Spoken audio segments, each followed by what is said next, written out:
Je suis venu ce soir pour vous dire ce que le diable a fait dans ma vie.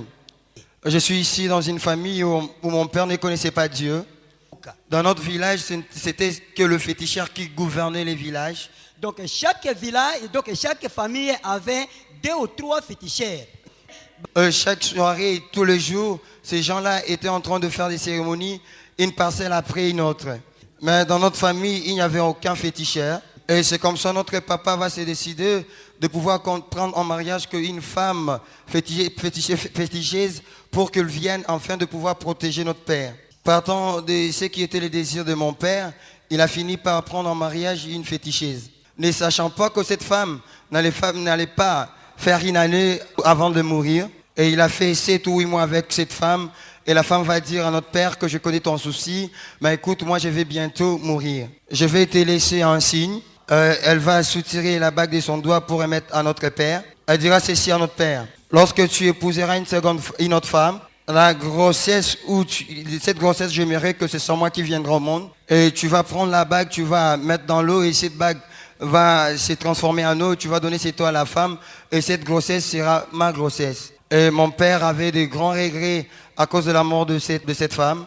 Après que la femme est décédée, mon père va contracter en mariage ma mère. Ils vont mettre au monde un premier enfant qui était une fille. Partant de ce que la femme féticheuse avait. Notre papa n'avait pas respecté ce qu'il lui avait. Il va donner naissance d'un garçon. Mon père n'a pas respecté ce qu'on lui avait demandé. Et la 3e grossesse arriva. Et papa va prendre la bague, il va introduire dans l'eau.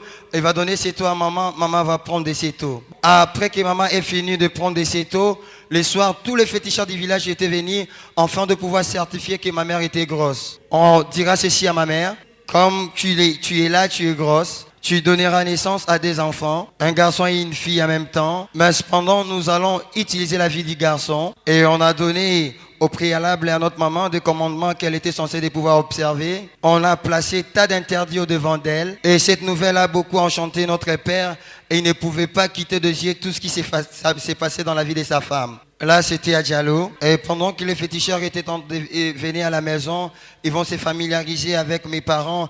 Et c'est comme ça qu'ils commençaient à rapporter les gibiers pour nos parents. Et après des jours, c'était les jours où je devais venir au monde. Et les féticheurs vont arriver enfin de construire des sanctuaires. Et ces jours-là, il y a eu une grande fête. Ils ont fêté toute la journée. Ils n'ont pas eu le temps de retourner dans leur maison. Et après, ils vont dire à notre maman ceci. Demain, tu enfanteras. Pendant qu'ils étaient en train de dénoncer cela à notre maman n'avait pas encore senti les douleurs d'enfantement. Mais cependant, ils se sont quand même permis de dire à notre maman que demain, tu enfanteras. Le jour où je devais venir au monde, là où maman s'est couchée sur les lits, il va voir 2 lumières apparaître et c'est comme ça que je vais venir au monde. Écoutez, là où les pasteurs proviennent.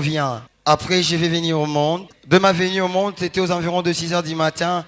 Les féticheurs vont venir me récupérer pour aller avec moi dans la forêt et nous sommes restés à la forêt jusqu'à 16 h. Pendant que je venais au monde, au moment où j'étais accouché, ils sont venus, ils m'ont pris et ils sont partis avec moi. Après 16 h, ils vont me retourner entre les mains de ma maman. Et ils sont venus avec 5 seaux remplis d'eau. Ils vont dire à notre maman, cette eau que tu vois ici, c'est pour purger l'enfant et pour les laver. Et maman avait observé ça. Je ne m'aimerais pas entrer dans des détails, mes bien-aimés. Je vais évoluer ainsi. Il n'y avait pas moyen pour moi de passer une nuit à côté de ma mère. Là, j'avais encore des jours. Ça arrivait que lorsque je suis avec ma maman, j'ai pleuré. Et lorsqu'on me remettrait dans les sanctuaires, là, je dormais calmement, paisiblement. Et ça fait que moi, j'ai passé une nuit dans les sanctuaires.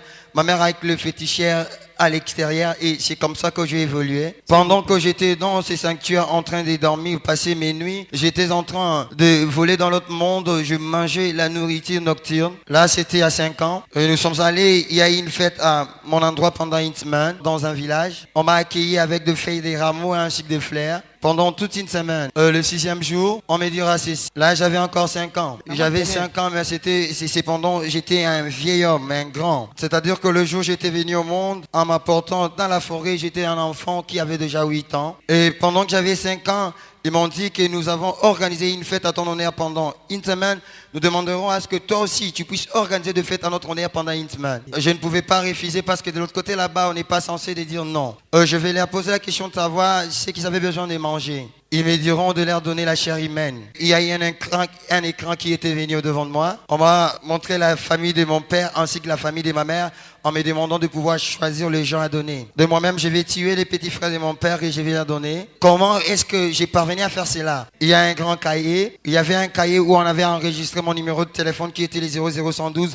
Donc c'était ça, les codes ou les noms qu'on m'appelait de l'autre côté là-bas. Et dans mon répertoire, ils vont dire numéro 1, ce qui signifie que depuis que j'étais dans la sorcellerie, je n'ai donné qu'une personne comme sacrifice. Et après, ils me diront, je les ai posé la question, comment est-ce que je serai en mesure de lui tuer? Et pendant que j'avais 5 ans, ils m'ont dit, vas-y, lorsqu'il va te prendre dans ses bras, tu vas pisser sur la nourriture. Comme beaucoup de gens négligent le pipi des enfants, il va quand même avoir le temps de manger de cette nourriture. En arrivant, la première personne à m'accueillir, c'était lui. Il va demander à ce qu'on puisse lui apporter la nourriture de manière à ce qu'il puisse manger avec moi. La nourriture fut apportée, j'ai pissé dans la nourriture la majeure. C'est comme ça que la maladie a commencé. Après 2 jours, c'était la mort qui s'en est suivie. J'étais vraiment un sorcier conscient. Je connaissais ce que je faisais. J'ai sorti la nuit, j'ai tué les gens. J'avais des aides qui me permettaient à pouvoir voyager. Je vais sacrifier la vie du petit frère de mon père. Et là, je vais être gradé. À dater de ces jours, tu vas diriger 112 personnes. Donc, cette appellation 112, c'était comme un bourgmestre ou un administrateur du territoire. Donc, j'étais en train de diriger tous les chefs des sorciers. Comment est-ce que cela s'est passé? Avec ces noms de 112, voilà ce que je faisais. Et à chaque moment que j'étais sur mon trône et que je les envoyais en mission pour aller accomplir les œuvres de la sorcellerie, je restais sur ce trône et avec un écran géant où j'étais en train d'observer tout ce qui s'est passé par rapport à la mission que je l'ai donnée. Lorsque j'ai été initié dans la sorcellerie, il y a eu une dent qui a été trouée vraiment. Papa Stéphane a eu le temps de le faire. Et lorsque je devrais effectuer une mission, j'ai soutiré cette dent de la bouche et la dent devenait un avion et c'est comme ça que j'ai parti en mission. C'était ça ma vie. Et pendant que j'étais enfant, j'avais perdu toutes les dents, mais cependant cette dent-là était restée. Pendant que je vous parle, cette dent avec le trou qui a été troué demeure toujours en moi. J'ai travaillé avec ce nom de 112. Et j'ai donné les rapports tous les jours, chaque samedi. Ou à midi pile. Et on va me demander de pouvoir sacrifier une deuxième personne. Mais bien aimé, je suis censé ne dire que la vérité. L'autre fois à l'autre, j'ai été menacé, mais cela appartient au passé. Ils vont venir me demander de leur donner une personne, afin que nous puissions te donner un autre grade. Je vais leur poser l'action de savoir qui voulez-vous manger. Et lorsqu'on me demandait de faire ce qu'on me demandait, je n'avais pas le temps de dire non, parce que moi aussi, je me retrouvais dans cette pratique-là. Et ma grande sœur, après ses études à l'ISTEM, elle va venir à l'autre parce qu'elle devrait travailler. Nous avons fêté et après la fête, elle a été sacrifiée. Quel est le travail qu'on va me donner? Écoutez maintenant. J'étais chef de magasin et pendant que j'ai contrôlé tous les sorciers, le deuxième grade était que je deviens chef de magasin. Écoutez, j'étais en train de gérer toute la chair humaine. Vous savez, lorsqu'il y a des accidents où vous constatez qu'il y a un membre du corps de la personne disparu, cela ne disparaît pas. Ça va dans les magasins. Mais bien aimé, je ne vais dire que la vérité parce que j'en ai assez souffert. J'avais seulement 8 ans. Après 8 ans, pendant qu'on évoluait, le chef de chaque groupe devrait nous donner chaque mois 3 personnes. Et lorsqu'on m'amène à ton nom, je vais enregistrer ces noms. C'est ce qu'on dit au camp du décès. C'est ce que moi je faisais dans les temps. On va écrire ton nom et après moi, on va écrire ton nom, on va donner le numéro matricule et moi je vais mettre mon numéro. Lorsque j'appuyais, quel que soit l'endroit où tu t'es retrouvé, ton visage va apparaître. Pendant qu'on planifiait à donner la mort aux gens, et lorsque j'appuyais et que le visage de la personne que je devrais tuer apparaissait, cette personne devenait comme étant mon guide. Là, c'était la nuit. La personne va me montrer son parcours et moi, je vais provoquer un accident. Là, ça se passe encore pendant la nuit. Et pendant la journée, ce qui a été fait la nuit va se répéter. Et c'est ce qui va se conclure. Rien ne pouvait m'échapper parce que j'avais le contrôle de toute personne que je voulais tuer. Si je me décidais de pouvoir te tuer à l'entrée de ton église, cela arriverait comme était mon souhait. Et à l'âge de 12 ans, on me demandera de donner encore une autre personne. Et là, je n'avais qu'un aîné. Après lui, c'était nous. Je ne veux que dire la vérité, je n'ai pas peur. Advienne que pourra. Je vais leur demander de ne pas ôter la vie à mon frère ou ma soeur. Okay. Je vais leur demander de pouvoir seulement utiliser son intelligence et qu'il puisse rester là de manière à ce qu'il soit avec nous. Je vais sacrifier son intelligence. J'ai évolué avec le travail que je faisais après mes 14 ans. Et c'était aux environs de 6 heures. Je me rendais au champ avec notre maman pour planter les riz. Il y avait mon petit frère devant moi et notre maman derrière. Et pendant ces temps, il y a des personnes qui vont apparaître pour me demander que nous avons réunion, partons. Ma mère et mon petit frère n'ont pas vu ces gens. Et tout d'un coup, c'était l'ascension. Nous partâmes jusqu'à là où vous écoutez le deuxième ciel. Nous avons atterri. Bien aimé, c'est un long trajet. C'était pas suffisant, c'était vraiment un long trajet. Et on a fait qu'au désert du temps. Arrivé sur le lieu, j'avais mon pantalon ainsi que les cinglés. En entrant de ce lieu-là, je n'avais plus d'habits. Je suis entré. Arrivé là-bas, c'était un grand stade de 3 km². Il y avait un bon nombre de gens dedans. C'était aux environs de 6h à 7h du matin. Et j'ai trouvé quelqu'un qui était en train de reprocher certains groupes par rapport à leur mission. Il félicitait les autres et il donnait aussi des ordres. Dans le premier rang, j'avais remarqué que tout le monde qui s'y trouvait avait des robes rouges. Et de l'autre côté, il y avait de ceux-là qui avaient des robes blanches. Et de l'autre côté, il y avait des cols pastorales. Ils étaient nombreux. Il y a de ceux-là qui étaient vêtus de robes noires assises. Il a fini avec les reproches, les félicitations, les missions. Il va maintenant demander à ceux qui étaient venus me chercher de pouvoir me conduire auprès de lui. Et cet homme était au milieu de ces stades.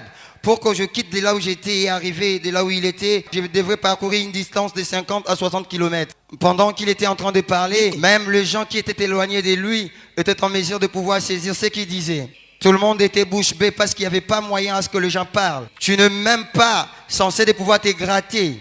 Il va s'approcher de moi et me saluer. Il me dira ceci. Aujourd'hui, je vais te donner la mission par laquelle j'ai été appelé. Il va me regarder. Il m'a posé la question de savoir ce que j'étais en train de voir. J'ai cité les noms de ceux qui étaient vêtus de rouge, blanche, et je vais donner aussi leurs noms. Il m'a posé une question, j'ai dit, mais ces gens ne sont que des serviteurs de Dieu. Il m'a dit, ils sont des serviteurs, et toi aussi, tu vas aller me servir. Et il va me dire ceci, et donne-moi ta main. Et je lui ai tendu ma main, et il commençait maintenant à me transmettre une puissance. Là, je sentais que j'étais en train de gonfler et que je devenais de plus en plus grand. Par ces mêmes faits, mon esprit aussi s'est renouvelé. Après, il me dit, ouvre ta bouche. Il va rentrer de là où il était assis. Lorsqu'il a regagné sa place, il m'a demandé de pouvoir ouvrir ma bouche et il va projeter un livre dans les vides. C'était un gros livre.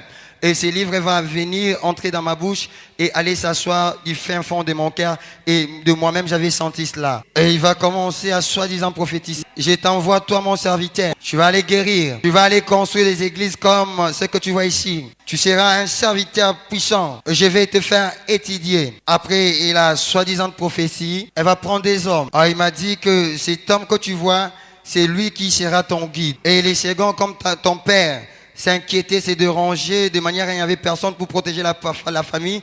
Les seconds, c'est lui-là qui a la charge de la protection de votre famille. Il va dire, celui-là, c'est les protecteurs de la famille comme étaient les suets de son père. Je vais aller avec ces deux hommes. Il m'a donné un tas d'instructions et il m'a dit de bien partir. Et la réunion était close et là, chacun reprenait le vol pour rentrer de là où il venait. J'ai pris cette dent-là qui se transforme en avion. Je suis parti. C'était vraiment un avion. J'étais allé à 6h du matin et je suis rentré à 18h par la voie de notre toilette. Et la personne qu'on m'avait donnée pour la protection, c'était une personne qui sa taille allait de mes épaules jusqu'à ma tête. Donc c'était une personne que j'ai transportée avec moi. Et je vais placer ces protecteurs dans la parcelle. Comme c'était les souliers de notre père, sa présence faisait à ce qu'il n'y avait aucun sorcier qui venait dans la famille. Et lorsque je suis arrivé, j'ai commencé à aller dans une église. L'église où il m'avait envoyé. Et lorsque je suis allé dans cette église les matins, au sortir du culte, les gens s'alignent pour se saluer. Et pendant que le pasteur va m'étendre la main pour la salutation, il va me poser la question de savoir qui était mon père. J'ai répondu à sa question et m'a demandé de pouvoir l'attendre à la fin. Et il est venu, je lui ai entendu. Et il a commencé à prophétiser. Ce pasteur est vivant. Il a appelé aussi mon père pour dire à mon père, papa, ton enfant sera un grand serviteur de Dieu. Et à dater de ces jours, Dieu me dit qu'il n'est pas censé de pouvoir rater une telle réunion de prière. J'avais une maîtrise de la Bible. Et lorsque quelqu'un cherchait un verset de la Bible et qu'il ne se retrouvait pas, moi j'étais en mesure de pouvoir aider cet homme. Et j'étais même en mesure de pouvoir réciter 500 passages de la Bible. Et tous qui me connaissent m'appellent du nom de moi biblique. Lorsque les malades venaient à l'église, après que les pasteurs aient prié, la maladie ne partait pas. Cependant, moi, je voyais la maladie, je voyais même l'esprit attaché à la maladie. Je disais au pasteur de pouvoir lécher. Et après, moi, je vais imposer les mains à la personne malade. Je vais retirer la maladie, la personne va guérir. Et là, j'étais considéré au sein de l'église. Je partais donner rapport à ces maîtres-là. Et ces mêmes gens-là te donneront une bourse pour que tu ailles faire l'école pastorale. Il va me donner 30 maladies, ce qui a fait que j'ai été capable de pouvoir introduire la maladie dans l'homme et de pouvoir ôter aussi la maladie dans l'homme pour que l'église puisse naître. C'est comme ça que j'ai commencé. Dans l'église, je venais et je jetais 15 maladies. Écoulement du sang. Avec les choléra. Rougeole. À la rouge, il y avait 30 maladies. Lorsque j'ai placé la maladie dans la vie d'une personne, il n'y avait personne d'autre qui avait le pouvoir de doter cette maladie si ce n'est moi. Tout cela arrivait pourquoi? Parce qu'au sein de l'église, c'est là où j'avais de l'autorité. Personne ne pouvait faire face à moi, mais à l'extérieur de l'église, j'étais un pasteur humble. Et après, le pasteur va trouver l'évêque, il va demander à l'évêque qu'il puisse m'encadrer et tout d'un coup, on va me donner la bourse pour que j'aille faire l'école pastorale. Donc la volonté de mon maître de l'autre côté, c'est là que les pasteurs étaient en train d'observer. Je suis allé étudier. Mais bien aimé, comme vous me voyez ici, je suis un pasteur consacré. Il y a des évêques qui ont imposé les mains sur moi, mais cependant la personne qui était sur mes épaules n'était pas partie, il était avec moi. Ces évêques-là sont vivants dans ces pays, ils me connaissent très bien.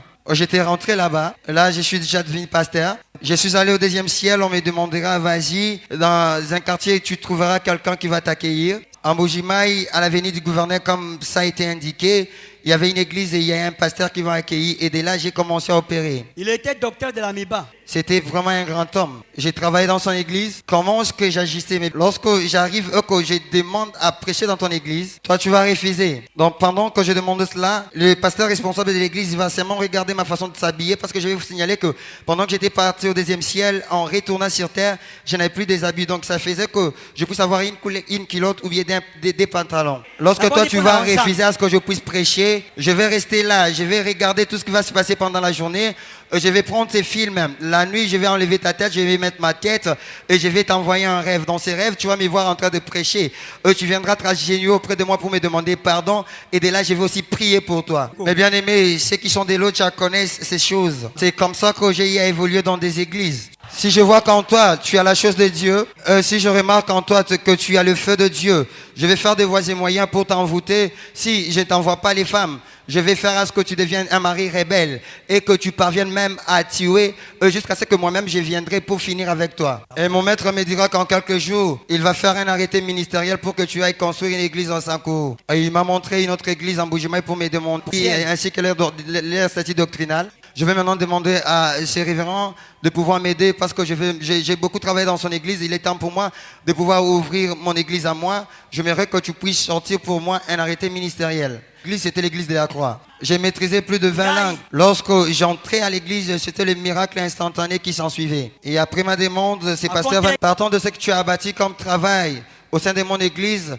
j'accepte de descendre à Kinshasa pour aller chercher un arrêté ministériel pour toi. Il était venu, il a pris l'arrêté ministériel, il est venu avec Saïma Rémi et je vais aller ouvrir l'église au Sankourou. Comme j'ai guéri les gens dans l'espace de 3 ans, je vais bâtir cette église parce que à tout moment que ces gens-là guérissaient de leur maladie, je leur recommandais de pouvoir construire une temple pour Dieu et ils le faisaient. Enfin, je vais construire toutes les églises. Comment est-ce que je suis venu au ministère du combat spirituel? Je suis venu au combat spirituel de la manière suivante. Mais bien aimé, s'il y a quelqu'un qui a peur de quitter le ministère du combat spirituel, parce qu'à l'autre, on a une unité de pasteurs. Tout pasteur du Sankourou a une unité. Dans cette unité, moi, j'étais secrétaire. En ce qui concerne la Bible, que tu sois apôtre, prophète, docteur, j'étais au-dessus de tout le monde parce que je maîtrisais la Bible. Et partant du maîtrise de la Bible que j'ai, Papa a donné le missionnaire de l'autre, peut témoigner. Mais bien aimé, pendant que mon maître me gouvernait, me donnait des ordres, il ne m'a jamais montré le ministère de combat spirituel. Mais cependant, j'écoutais les gens parler du ministère de combat spirituel.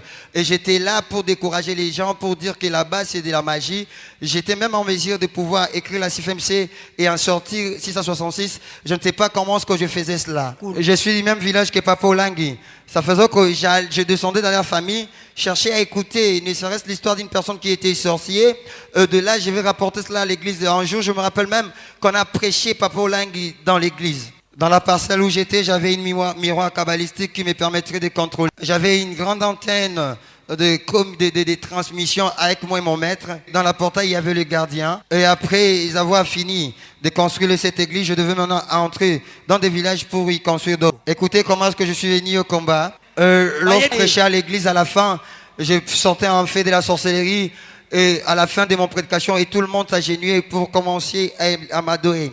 Maintenant, je vais aller au village. J'ai commencé à installer des églises. J'ai laissé ma femme être dirigeante de toutes les mamans de Sankourou, de l'église de la Croix. Une chose que je dois souligner, ma femme n'était pas une sorcière. Et bien aimé, cette femme a peiné, elle a beaucoup souffert. Après que je sois parti, je ne sais pas comment est-ce que cela était arrivé. Il va connaître le Dieu du ministère du combat spirituel. Ce ministère, c'est la vision, c'est la mission que Dieu avait donnée à Maman Olangui. C'est quelque chose de femme. Mais bien aimé, dans mon église, il n'était pas question qu'une femme puisse prêcher. Je m'opposais à cette idée que la femme se tient debout et me prêcher. Pendant que j'étais au village en train d'installer les églises, je vais entendre un coup de fil à partir du 10e ciel. Ils vont me demander de retourner du côté de ma maison. J'avais la possibilité de pouvoir voir au loin, voir ce qui se passe à 100 km. Là, tout ça, c'était des sacrifices que j'étais en train de faire. Lorsque je me suis retourné du côté de ma maison, je vais voir l'antenne qui était placée tomber.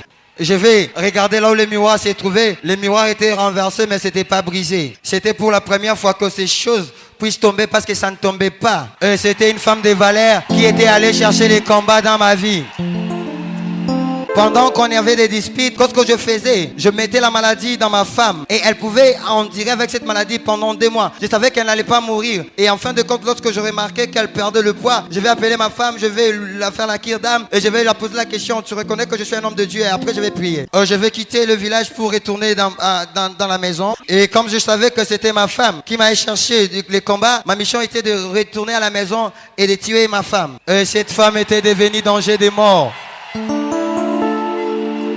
Je suis arrivé dans ma maison. Les surveillants qui étaient toujours dans la porte, ils n'étaient pas dans la parcelle, ils étaient loin de la maison. Là, ma femme n'avait que 2 semaines dans le ministère du combat spirituel. Et tout ce qu'on l'a enseigné, tout ce qu'on l'a donné comme enseignement, elle a pratiqué dans la maison. Je suis arrivé à la maison, bien aimé. La colère qui était en moi, ça ne se ressemble pas avec la colère d'un lion. Je suis arrivé, je vais dire à ma femme: qu'est-ce que tu as fait?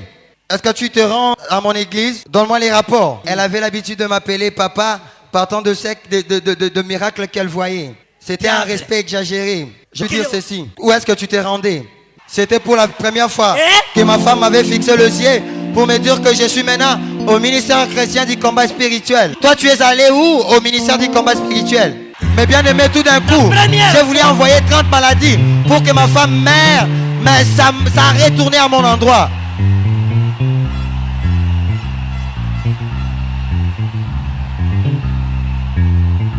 Alléluia! Écoutez, j'ai réessayé encore d'envoyer, ça n'a pas tenu. Et mes bien-aimés, tout d'un coup, c'est moi-même qui étais devenu malade.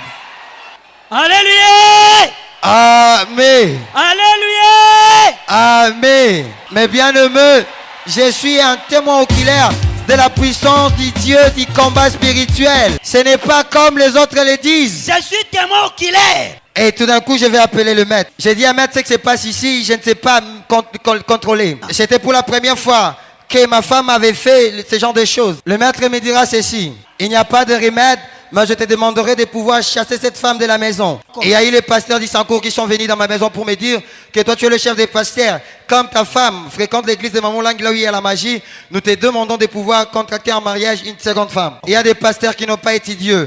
Moi, j'ai étudié la théologie et j'ai été consacré. Mais bien aimé, avec l'appui de ces pasteurs, je vais chasser ma femme de la maison. Au lieu que la femme regagne sa famille, elle est allée se réfugier au siège du ministère de combat spirituel. Mais bien aimé, j'aimerais vous dire que j'ai une femme qui prie. Et la femme est allée là-bas. Mais bien aimé, avant que je puisse me marier avec cette femme, je ne connaissais pas des femmes. C'était ma première femme. J'avais vraiment de l'amour à l'endroit de cette femme. Les pasteurs vont me demander de choisir la femme que j'ai choisi pour prendre en mariage. Et c'était la même chose avec le maître. Je suis allé prendre une femme en mariage. Et moi, j'avais une femme à la maison. Ma femme était dans les sièges. Et là, elle a resté pendant des mois. Mais bien aimé, avec cette seconde femme, on a eu aussi à mettre au monde. C'était un peu... Oui, j'avais réorganisé les choses qui ont été détruites par ma femme. Cependant, la seconde femme que j'avais, je n'avais pas de l'amour pour cette femme. J'ai pensé à tout moment à ma première femme. Lorsque je me mettais à penser de ma première femme, ça arrivait que les larmes puissent couler de mes yeux. Mais il m'était impossible de pouvoir aller la chercher. Je vais dire ceci, mais bien aimé, je vais me décider de pouvoir suivre ma femme au ministère pour tuer le ministère, parce que j'aimerais vous dire aussi que j'ai tué le pasteur pendant qu'il s'était né du haut de la chair. Je m'étais dit de pouvoir aller tuer les missionnaires de manière à mettre fin à leur mission en ce même temps que je suis en mesure de récupérer ma femme. J'étais en train d'aller entrer là où je n'étais pas censé d'y entrer. Et bien aimé, un jour, j'ai mis tout ce que je pouvais mettre, tout ce que j'avais. J'ai mis des bombes de ténèbres. La bombe que j'avais, c'était me dosier. Lorsque je vais te fixer les regards, tout d'un coup, tu sentiras comme si tu as été piqué par une fourmi. Je me suis dit d'y aller avec cet homme qui était mes épaules. J'ai oublié de vous dire que... Et mes bien-aimés, pendant que j'étais au deuxième ciel, on m'avait dit que j'étais censé ne vivre que 27 ans. J'aimerais vous dire ceci. Lorsque vous voyez un pasteur venir avec fait, puissance, et pendant son temps de travail, il n'a fait que 10 à 11 ans et puis mourir, ce pasteur vient de là. Mais bien aimé, je connais beaucoup de pasteurs qui s'est retrouvés dans le deuxième ciel, là où j'ai parti. Je me suis décidé d'y aller et je suis parti. Arrivé au devant de la porte des sièges, et mon guide va me dire ceci. Il me dira, s'il vous plaît maître, moi je ne vais pas entrer. La première fois, la personne qui est sous tes ordres, elle puisse te résister. Moi je ne vais pas entrer. Je lui ai dit, qu'est-ce que tu dis toi? Avec tout le respect, je ne vais pas entrer. Je lui ai dit, il n'y a pas de problème, tu vas rester. Je suis entré seul, j'ai trouvé les femmes missionnaires assises. Là, je voulais aller tuer la personne qui parlait beaucoup, Papa Dieudonné Moulenda. C'était ça ma mission. Les sorciers savent bien, lorsque nous partons pour tuer quelqu'un, nous n'entrons pas par la porte. Lorsqu'on partait, même si on se retrouvait au devant d'une mur, le mur pouvait créer un espace, entrer et après se refermer. Ceux qui sont dans ces choses, ils savent bien ce que je suis en train de dire. Je suis en train, mes bien-aimés. Ma mission était bien centrée de tuer parce que c'est lui qui parlait vraiment. Il était en train de parler de tout ce que le pasteur faisait. Et il devait sortir de la chambre pour venir au salon. On va lui dire que le pasteur là que tu attends parler de lui, il est au salon. Comme c'était le matin, il va sortir de la chambre. Mais bien aimé, lorsqu'il m'a regardé, avec tout ce que j'avais en moi, j'ai été paralysé. C'était la deuxième fois pour moi d'échouer. Je n'avais même pas de soulever les bras. Je ne pouvais même pas lui fixer des yeux. C'était le troisième échec que j'avais connu. Après avoir vaincu les églises, il va commencer à me questionner. Comme j'étais paralysé, je ne pouvais rien refuser. Tout ce qu'il me posait comme question, je répondais. Donc j'ai été captif. Donc. Lorsqu'on dit à ce que nous puissions ramener toute pensée captive, ce sont des choses que moi-même j'ai expérimentées. Je me souviens du jour où ma pensée était captivée. Il m'a prêché. Et à la fin, je suis levé, je suis parti. Je suis sorti de la parcelle. Et là, la puissance était rentrée. La puissance était rentrée en moi. Ce guide-là est revenu. Je vais appeler mon maître. C'est un téléphone. Ça n'a pas besoin des unités. C'est un téléphone qui fonctionne à tout moment. J'ai oublié de vous dire, lorsque moi j'ai prêché, arrivé quand le féticheur puisse venir à l'église, je vais lui faire appel. Il va venir, je vais lui imposer les mains. Il va citer les noms de toutes les personnes qui a tué pour que les gens à l'église disent que les pasteurs est puissant, tout simplement parce que mon pouvoir résidait au sein de l'église. J'ai fait rapport au maître, le maître me dira, toi, qui t'avait demandé d'aller là-bas, et le maître va me punir sévèrement. Il me dira, il ne va plus. Je suis rentré et je suis tourné. Et bien aimé, l'amour que j'avais de ma femme était gardé au fin fond de mon cœur. Après des mois bien aimé, je me suis dit, je vais aller, même si je ne vais pas entrer, je serai quelque part en train d'envoûter les gens dans l'église. Je suis allé, j'ai envoûté quelques personnes. C'est ce que j'avais fait pendant beaucoup de temps, bien aimé. Et après, un jour, je m'étais décidé de pouvoir récupérer ma femme. C'était l'effet de l'amour. Mais j'étais vraiment un sorcier conscient. Ce qui mange la chair humaine. Et un jour, pendant que j'allais pour envoûter, le missionnaire va m'appeler. Il ne me restait que 2 ans pour que je puisse mourir. À l'époque, Nazaki, il a 25 ans. Partant de tout ça que j'avais connu comme échec, mon esprit va revenir au-dedans de moi pour me dire, tu ne vois pas que dans 2 ans, tu vas mourir? Tout d'un coup, les missionnaires vont appeler. Je suis assis. Il a commencé à me prêcher. Je suis un sorcier. C'était pour la première fois que quelqu'un me dit cela. Pour la première fois que quelqu'un savait ce qui était en moi, où c'est que j'étais. Toi, tu es un sorcier. Tu dois se repentir. Il m'a parlé et dans mon esprit, je me disais, je vais mourir. Je suis rentré à la maison. Je suis rentré à l'église. J'étais représentant légal. Je n'avais qu'un seul pantalon avec un babouche. Pourquoi? Parce que je ne pouvais pas encore porter les habits. Mais j'étais vraiment honoré. Et un jour, j'ai vu, il passait transporter quelqu'un sur sa moto. Ils sont venus me prendre. Il dira ceci. Parce que j'étais un homme inutile. Je n'avais pas une belle maison. Je n'avais rien. Mais dira, comme tu es venu ici, tu ne rentreras pas, que tu appliques la force, quoi que tu fasses, tu ne vas pas rentrer. Il s'était vraiment imposé. C'est ce qu'il faut que je dise. Le Dieu du combat spirituel, c'est un Dieu très, très fort. Tout d'un coup, je suis entré en prière. Je ne priais pas, c'était les missionnaires qui priaient. Rien n'était enlevé à moi. Mais cependant, je craignais la mort à venir. Et comme je ne priais pas, il n'y avait rien de ce qui était en moi comme œuvre des ténèbres était sorti. Mais cependant, la conscience étant rentrée, j'avais peur de la mort. Je vais commencer à aller au ministère du combat pour suivre les enseignements. Mais je fais des choses bizarres à l'endroit de Papa Dieudonné Moulinda. Qu'est-ce qu'il aura à dire pendant qu'il prêchait? Avant même qu'il puisse ouvrir sa bouche, moi je disais tout. Et j'étais là pour ne déranger que les séances des enseignements. J'étais sorcier, conscient. J'ai suivi les enseignements, mais je ne m'étais pas séparé d'avec ma sorcellerie. J'avais la mission de détruire.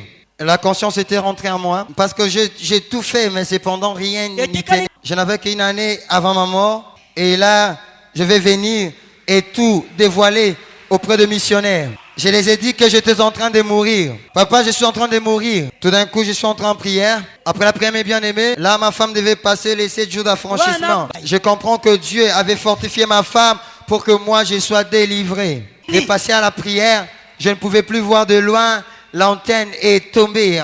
Là, j'étais moi dans tous mes états. Ma femme était à côté et j'avais une autre femme. J'ai évolué dans les enseignements. J'ai commencé à découvrir beaucoup de choses. Et mes bien-aimés, là, je devais maintenant abandonner toutes ces choses. Malgré les menaces. Et mes bien-aimés, dans l'autre monde, comme j'avais signé à ce que j'étais censé ne vivre que 27 ans, avant 27 ans, je ne devais pas mourir. C'est là où j'avais quand même gagné mon combat. Avant que ma femme ne passe les 7 jours d'affranchissement, on les avait renseignés sur la leçon concernant les pardons et on les a signifiés d'aller chercher les gens qui ont fait du mal afin de demander pardon, même ceux qui ont fait du mal, à les demander pardon. Ma femme était venue, elle s'est agenouillée au devant de moi, c'était le matin. Elle s'est agenouillée au devant de moi ainsi que ma seconde femme. Elle va me dire, papa, je te demande de me pardonner. Elle a dit aussi à ma femme là, maman, je te demande aussi pardon. Pardonnez-moi, j'avais mal agi. Mais bien aimé, c'était de là que les délivrance avait commencé. Après les pardons, je n'avais plus envie de rester avec ma seconde femme. J'ai dit à ma femme, attends-moi que je puisse aller t'accompagner quelque part. Je suis sorti avec ma femme comme si j'allais l'accompagner. Depuis ces jours-là jusqu'à aujourd'hui, je ne suis pas retourné dans la maison. J'étais parti avec ma femme et je n'étais plus revenu à la maison. Je suis allé chez ma femme et là, c'était les changements qui s'installaient. Mais bien aimé, je n'avais qu'une seule culotte et un pantalon. Mais j'étais un révérend pasteur. Personne ne pouvait m'offrir un présent. Il n'y avait personne qui pouvait me donner à manger. Mais je n'avais que les succès. Et j'ai évolué avec les enseignements jusqu'à passer à la délivrance lorsque le missionnaire était venu. C'est comme ça que toutes ces choses des ténèbres étaient autour de ma vie. Qu'est-ce que je veux dire, bien-aimé? Moi, j'étais pasteur consacré théologien. La première des choses, toutes mes églises, je veux que tu puisses diriger les églises. Moi, je suis en repos. Et si tu vois qu'il y a des complications, viens me voir. Moi, je vais me concentrer au combat spirituel. Après 3 semaines, il y avait une conférence au sein de l'église méthodiste et ils sont venus me chercher pour que j'aille prêcher. Ils vont m'appeler, viens prêcher, enfin, tu vas procéder à l'appel des fonds.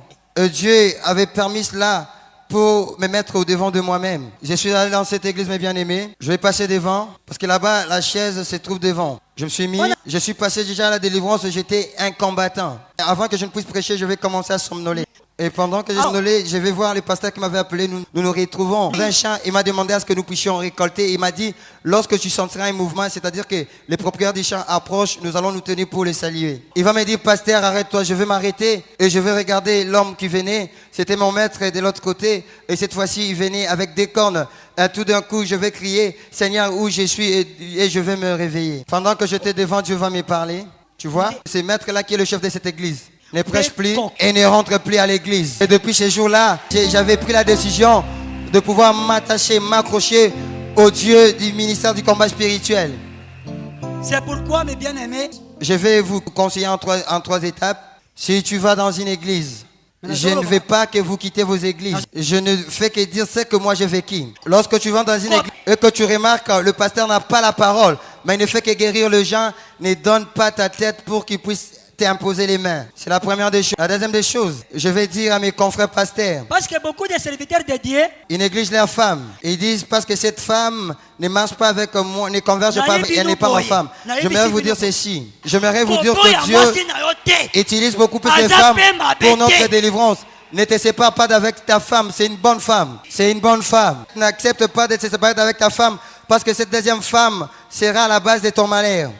Troisième chose. Afin de clôturer, j'aimerais juste à vous dire que lorsque vous venez dans ce ministère, sachez-le bien que vous êtes accueillis par Dieu ainsi que ses anges. Mais bien aimé, j'aimerais vous dire, la personne qui cherchera à se lever, à prendre en vain la grâce de Dieu qui est attachée à ce ministère, va travailler pour son propre perte. Voilà. en ce qui concerne ta délivrance. Que Dieu vous bénisse. Nous acclamons très fort le roi de rois. Parce qu'il n'y a que Jésus qui est capable de changer de vie. Il n'y a que Jésus qui est capable de délivrer le sorcier. Il n'y a que Jésus qui peut faire sortir des ténèbres pour amener à la lumière. Même si tu es dans les ténèbres, ce soir tu sortiras et ta vie va changer. Yes. Acclame très fort le Seigneur pour ce témoignage. Pousse de cris de joie. Il est bon, il est merveilleux.